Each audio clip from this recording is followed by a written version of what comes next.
And that's the reason why when we are talking about efficacy, naroon din yon. Tingnan niyo po itong mas technical meaning ng efficacious. Efficacious leadership. Halimbawa, in applying leadership sa ministry, ganun din.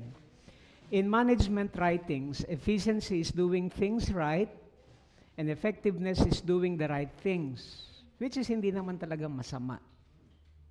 But, mas malalim. It's not just only about efficiency. It is not just about being effective ang ating ipinupursue, but we want to be efficacious. What is leadership efficacy or ministry efficacy? It is doing the right thing. Ano yung right thing? Ano yung right things? Effective. It is doing the right thing at the right time and the right way. Right time and the right way. Ito po yung pagiging efficient. Pero, ang tinitingnan pa rin ng Panginoon mas malalim. Anong motibo? Why? The right motive to produce right result for the right purpose. For the right purpose.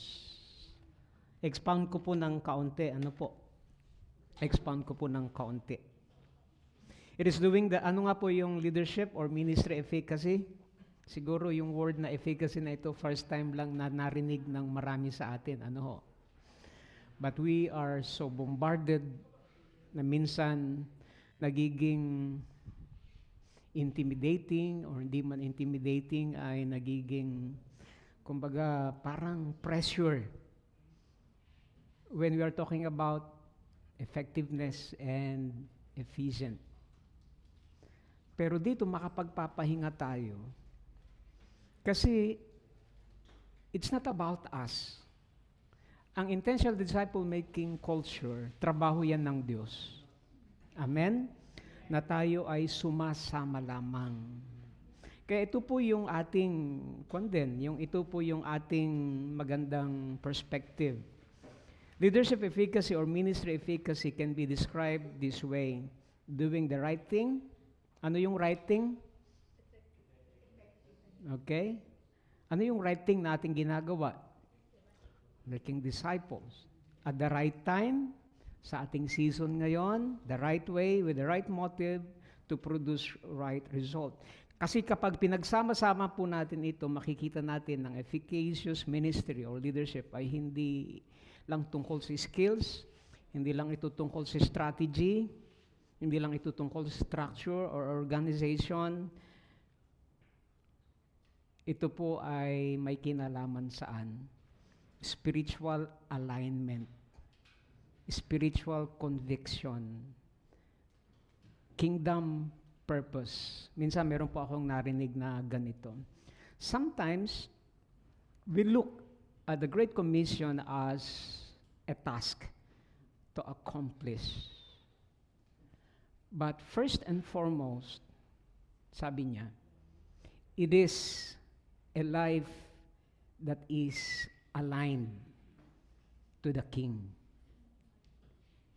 Kalimitan, ang tingin natin sa Great Commission ay trabaho na dapat igawa. Pero unang-una, sabi niya, tama rin naman yun, pero merong mas higit doon na unang-unang dapat ma-accomplish. Isang buhay na naka-align saan? Sa hari. Sometimes, we look at the Great Commission as a message to be proclaimed. But first and foremost, it is a life, okay? It is a life na nakasubmit, intimate sa Panginoon ng harvest. Okay. Doing things, the right things. Biblically, ito yung unang bahagi ng efficacious ministry or leadership. Doing the right things. Sa ministry, ibig sabihin nito, ginagawa ng church ay aligned saan sa mission ni Kristo na ibinigay sa atin. Sa Matthew 28:19-20. Ang utos dito ng Panginoong Hesus, make disciples. Kaya si disciple-making culture, kailangan nating kailangan itanong ng bawat isa sa atin, ang ginagawa ba nating mga program, mga activities na ka-align sa paggawa ng disciples? Tayo ba ay gumagawa ng mga activities, ng mga program just to enjoy, para maging masaya, but at the end of the day, ang tanong, ito po ba'y nag-produce ng transformed lives? Ito ba'y nag-produce ng buhay na binago? Kasi posibleng busy ang church pero hindi disciple-making. Maraming activities, maraming events pero hindi naka-align doon sa mission na ipinagkatiwala sa atin naman. Kaya ang efficacious leadership ministry nagsisimula saan? Sa clarity ng mission. Clarity ng mission. Ang writing para sa church, therefore, is what? Making disciples who make disciples and follow Christ. That is the right thing. Okay? Now, doing the right thing at the right time. Ano naman yon? Ang pangalawang dimension nito, the right time, is this. Doing the right thing at the right time. Sa ministry, hindi sapat na tama ang ginagawa. Mahalaga rin ang timing. Mahalaga rin ang timing. May mga pagkakataon kasi na kailangang lumalim muna sa teaching, kailangang lumalim muna sa... And that's the reason why dito nyo maunawaan kung bakit ang talagang sa mga naunang bahagi ng mentoring is what? Mastering the gospel and being mastered by the gospel. Kaya ako'y naniniwala ang talagang maraming tinamaan doon.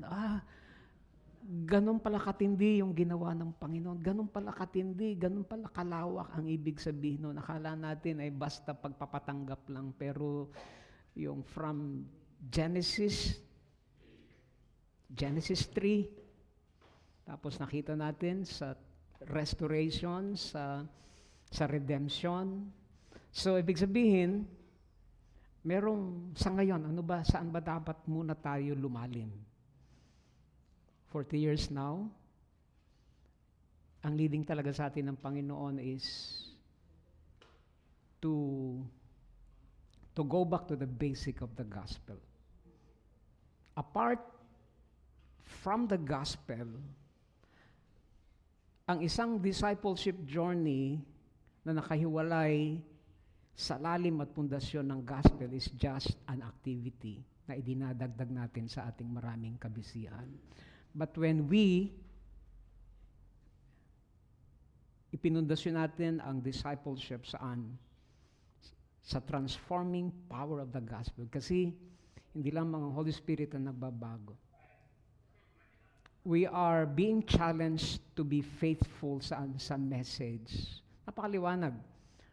Sa Romans chapter 1 verse 16, the gospel is the power of God, okay? Ito yung kapangyarihan ng Diyos sa pagliligtas ng mga tao.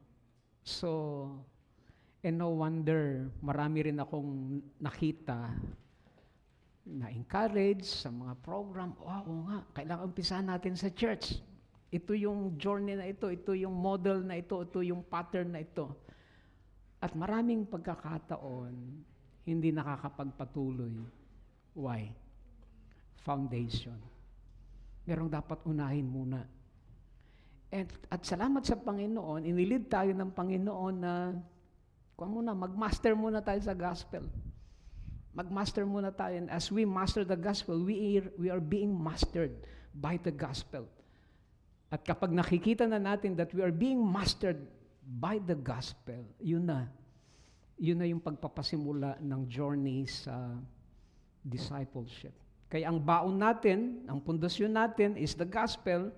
Ang baon natin sa discipleship journey is the gospel. Hindi, kasi ang kalimitang pananaw, ang gospel yan, sa mga beginners lang yan, sa mga unbeliever lang yan. But if you're going to look back or to review or to read again the epistles of Paul, sa Roma, sa Ephesians, sa Colossas, halos lahat ng sulat ni Apostol Pablo. Sulat niya sa mga matatagal ng mananampalataya sa iglesia, sa Roma. In fact, ang Roma, ang first 11 chapters ng Roma, the book of Romans is gospel. Ephesians, ang first 3 chapters ng Ephesians is the gospel.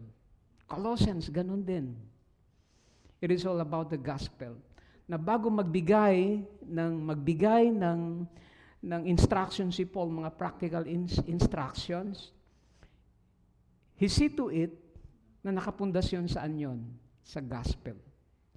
Kaya nga, kung mapapansin nyo rin, even sa aking mga pagsisermon, preaching, hindi pwedeng hindi ko mabanggit ang gospel.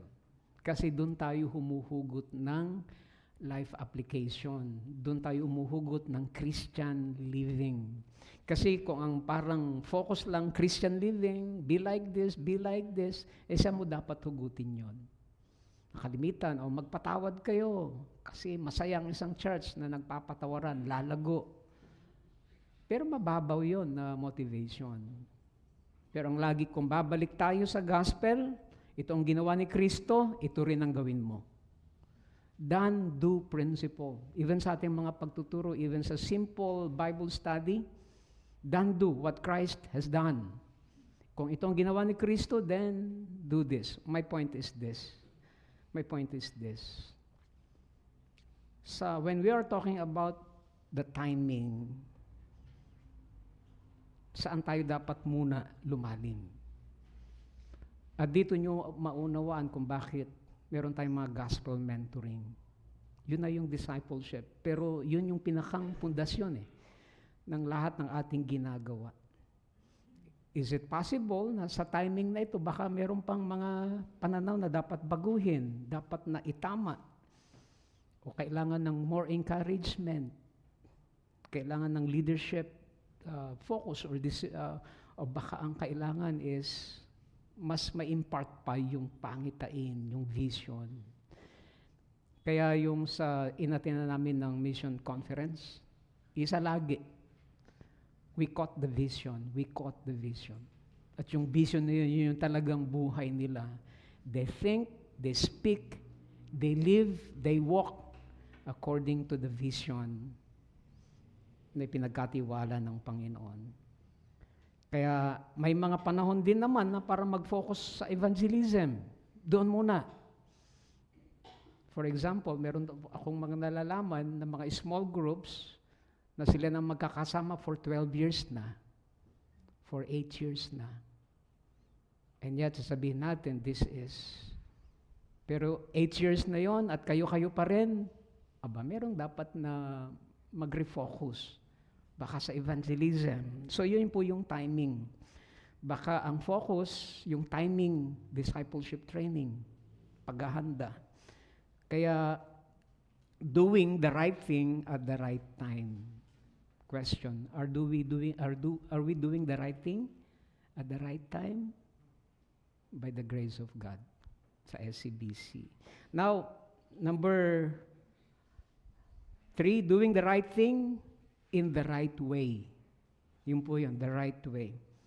Doing the right thing in the right way. Minsan tama ang goal, tama yung intention, tama yung goal, tama yung mga proclamation, pero yung process, tama ba yung ating ginagawa, yung ating pamamaraan? Because sabi nga nung narinig ko, if we are expecting new results, but we are doing things the same, yun din at yun din, and yet we are expecting new result, para bang sinasabi na we fool ourselves. Hindi tayo pwedeng makakuha ng bagong resulta na dati pa rin, na walang adjustment, walang pagbabago yung ating ginagawa. Kasi maaaring tama ang mission ng church, pero kung ang paraan ay yun yung mga bagay na pwede nating. Paano nag-form ng discipleship si Jesus? Relationship, teaching, modeling, mentoring, sending. Hindi niya ginawang discipleship sa pamagitan lamang ng lectures, ng parang class, pero life on life discipleship. Kaya sa IDMC, ang process ng discipleship ay dapat na relational, intentional, transformational. Tatlong AL. Relational, intentional, and transformational. Now, doing the right thing with the right, yung pang-apat, the right motive. Napakahalaga nito sa ministry. Minsan tama kasi yung ginagawa, ngunit mali yung motive. Possible na ginagawa ang ministry para sa recognition, para sa success, para sa influence. Pero na dapat ang pinakang motive natin, the glory of God. The glory of God. Hindi basta parang makilala ang SCBC, dyan sa SCBC, ito yung nangyayari. Pero ang dapat na natataas lagi is the glory of God. Sa disciple-making culture, ang motive ng leaders ay love for Christ, tandaan po niyo ito, love for people, and desire to see lives transformed by the power of the gospel. So yun po yung lahat ng ating ginagawa is overflow ng ating pag-ibig sa Panginoon. Kaya nga yung sa mga meditation natin, sa devotional namin doon sa, merong 4 na I kaming take away. Siguro sa mga susunod, I would like to share this. Ano nga po yung 4 na I? Intimacy. From intimacy, doon natin kinukuha yung ating identity. At kapag naunawa natin yung ating identity, doon natin naunawaan kung ano yung ating inheritance, kung anong meron tayo. At kapag naunawaan natin kung anong meron tayo in Christ, nagkakaroon tayo ng influence. Yun yung question na, how much do you know God? The second question is, how much do you know yourself? That's intimacy. That's identity. And the third question is, how much do you know what you have in Christ? Alam mo ba kung anong meron ka kay Kristo? And then yung last question is, how much do you know what you can do for Christ? Naunawa mo ba kung gaano kalaki ang pwede mong gawin o magawa para kay Kristo? Yun po yung 4 na I. So, mahalaga yon. Kasi doon tayo magkakaroon ng right motive. And then yung right result, producing the right result, anong tamang resulta sa ministry? Maganda ang attendance growth, maganda ang program success, maganda ang budget increase. Lagi po nating ipinapanalangin yun at lagi nating ipanalangin sa church. Ano po? Huwag niyo po akong ma-misinterpret na, hindi pala dapat yon. Kailangan natin yon. We need money. Tama po ba? Maganda rin na tayo lumalago sa bilang. Pero ang tunay na resulta is what? Transformed lives. Ito yung pinakang puso ng intentional disciple-making culture. Ang tunay na disciple ay to love Christ deeply, to obey His word, and to disciple others. Yun po yung kultura na gusto nating mangyari sa church. And then, right result, the right purpose. Basahin nga po natin uli ng sabay-sabay. Leadership or ministry efficacy is doing the right thing at the right time, in the right way, with the right motive to produce right result for the right purpose. Ang purpose ng church, hindi lamang magkaroon ng maayos na structure, maayos na organization, maayos na system, magkaroon ng mga magagandang programa, hindi lamang magkaroon ng mga gatherings, but ultimate purpose. What is the ultimate purpose? The advancement of God's kingdom for His glory. The advancement of His kingdom for His glory. Anong vision ng church? Hindi lamang para sa pamilya, ng mga pamilya dito sa ating community, but beyond Santa Cruz. Amen po ba? papunta rin sa all nations. All nations. Kaya advancement of the kingdom, itong dahilan kung bakit mahalaga ang disciple making. Kasi ang disciple making, yun din ang gagawin natin pag dinala na si Madam Rose sa doon sa Pakistan o kaya sa Afghanistan, sa Iraq. Yung kultura ng disciple making, ayun din ang dadalhin ni Jabez. Saan? Sa UK.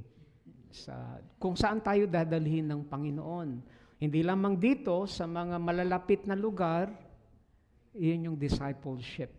Iyon yung purpose, advancement of the kingdom. Amen po ba? Alam niyo po ba,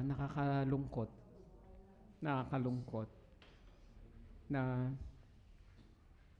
yun, yung hindi na ako magchichismis. May sined na missionary sa Bicol.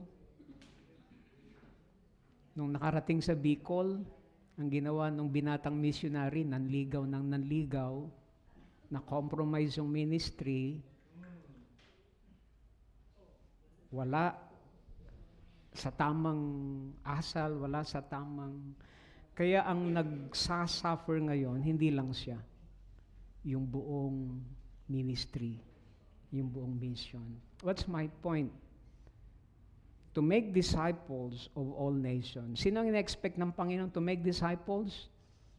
Yung mga disciples. Kaya nga napakahalaga ngayon sa ating konteksto, talagang sinisigurado natin na yung ating ipinuproduce ay mga tamang disciples para pag sila'y humayo, sila'y nag-church plant, hindi problema ang kanilang pararamihin, kundi ang pararamihin nila is what? Mga disipulo. Kasi kapag problematic itong taong ito at nag-disciple pa siya ng 10, times 10 yung problema.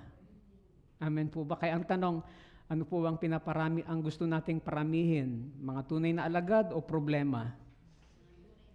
Tunay na alagad. Yun po yung right purpose. Itong dahilan kung bakit mahalaga itong ating ginagawa, intentional disciple making. Dahil ang discipleship, hindi lamang sa pagiging disipulo. Halimbawa, dinidisciple ko si James.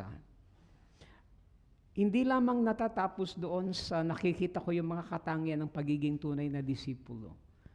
Gusto kong makita na itong si James nagdi-disciple din ng iba. Okay? Kasi ang success ng discipleship, Jabez, halika nga, MJ, halika nga, naipakita ko na sa inyo ito noon Ako. Ayan. Hindi rin naman ako nakatakin, kaya okay lang. Harap kayo doon. Okay. Ako disciple, nakakilala sa Panginoon, may relationship sa Panginoon, lumalago sa pagkakilala sa Diyos, niyayakap ko ang misyon ni Kristo.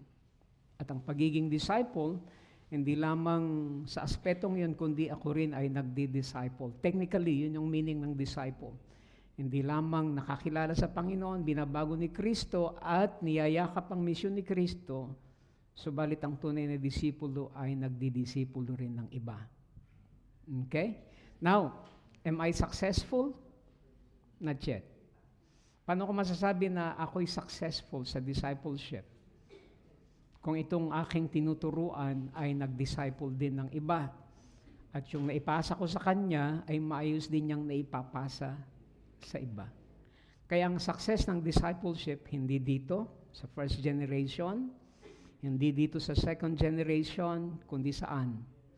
Sa third generation. Kasi ibig sabihin nun, naunawaan niya yung itinuturo ko at naipapasa niya ng tama yung aking itinuro sa iba.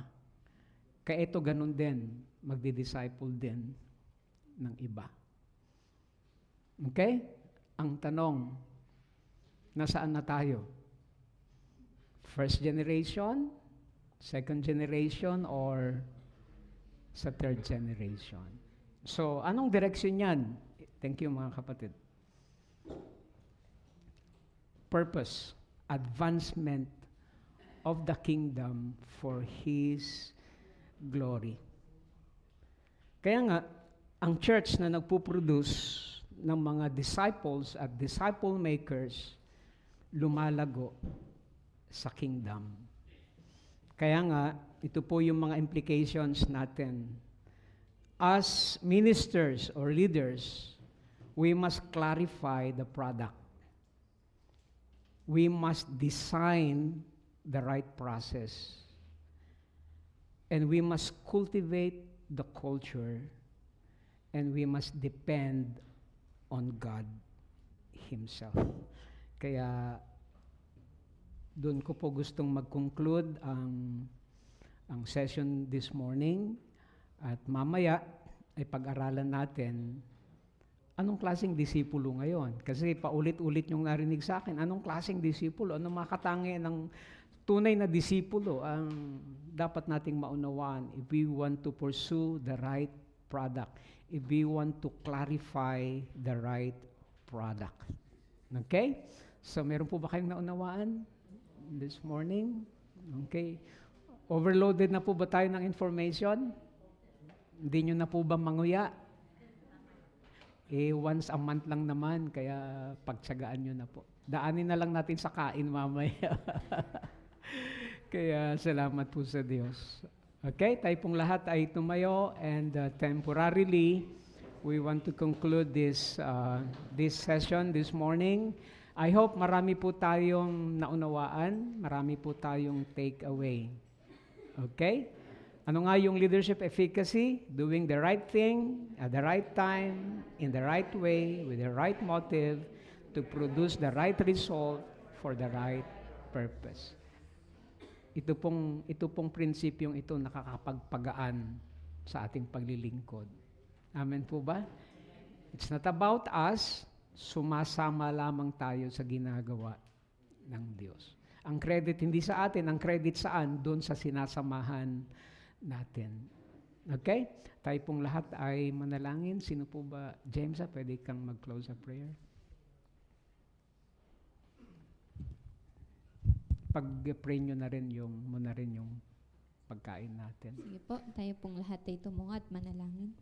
Panginoong Jesus, salamat nga po sa umagang ito na ibinigay nyo nga po sa amin. Salamat, Lord, sa mga bagay na amin pong natutunan this morning. We pray, Panginoon, na kayo po ang patuloy na mangusap sa buhay ng bawat isa, Panginoon. At alam ko po, Panginoon, na ang oras na ito ay meaningful at magiging fruitful po, Panginoon, sa paraan na kung paano mo po kami gagamitin, Panginoon. Salamat din po na ang banal na Espiritu ang siyang nagbubukas ng puso at isipan namin at nagpapaunawa sa amin ang mga bagay na ito. Ginagamit mo lamang po, Panginoon, si Pastor Billy upang kami po ay matuto, Panginoon, at makapakinig. At dalangin ko nga po na ito pong IDMC ay isang simula, Lord God, ng transformation sa buhay ng bawat isa, maging sa iglesia, Panginoon, ng Santa Cruz Baptist Church. We pray na i-bless mo po ang bawat isa sa amin sa buong araw na ito, maging sa session po mamayang hapon. Amen. At tunay nga, Lord God, na maging mapagpala po ang bawat isa at higit sa lahat, kayo po ang mapapurihan po namin sa araw-araw, Panginoon. I also pray, Lord God, sa pagkain po na aming tatanggapin at maging pagpapala po ito sa amin, maging kalusugan ng aming pangatawan, at i-bless mo po ang mga kamay na naghanda nito upang ito ay maging masanctify, Panginoon. Amen. At dalangin ko rin po na patuloy nyo nga po kaming sasamahan sa buong araw na ito. Ito po ang aming dalangin sa pangalan ng aming Panginoon Jesus. Amen. Okay. Enjoy our lunch.